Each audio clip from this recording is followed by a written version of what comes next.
Mondo, you're up.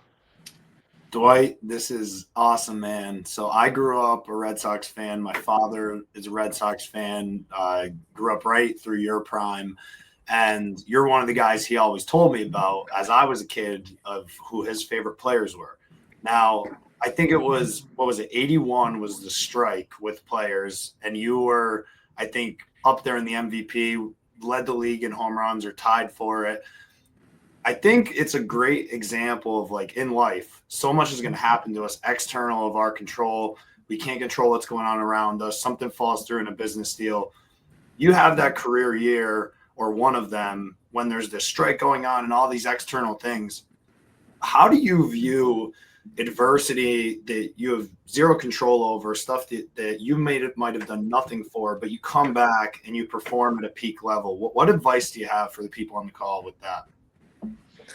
Well, advice, you don't have control of it. And actually, when we went on strike, I was thinking that there's no way we're going on strike. And the one thing we didn't know was that the owners had strike insurance from Lloyd's of London. We didn't know that. So they wouldn't negotiate until the strike money ran out, insurance money ran out. At that time, I was leading the league in hitting. I was right there in home runs and RBIs. We went on strike and came back 2 months later, and I couldn't find. I still performed well, and but not like I was before we went on strike. We really couldn't have any organized workouts. Then it showed that we wanted to come back, and so we really couldn't do that. But I don't know what the message is to never quit, never give up. Um, that's easy. I mean, I can't imagine. My grandson's in sales, and I don't know what the odds are there.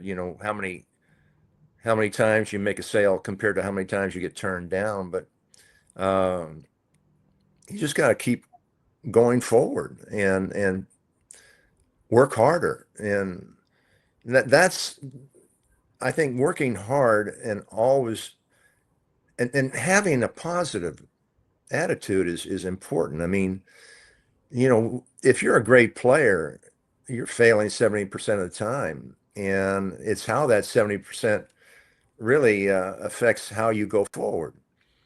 And you have to have a short memory. And I think in sales and things like that, you have to have a short memory. And I use to players, I use this analogy that, you know, you fail 7 out of 10 times, but it's how you fail. And, if I get 3 hits in 10 at bats, we just use that number.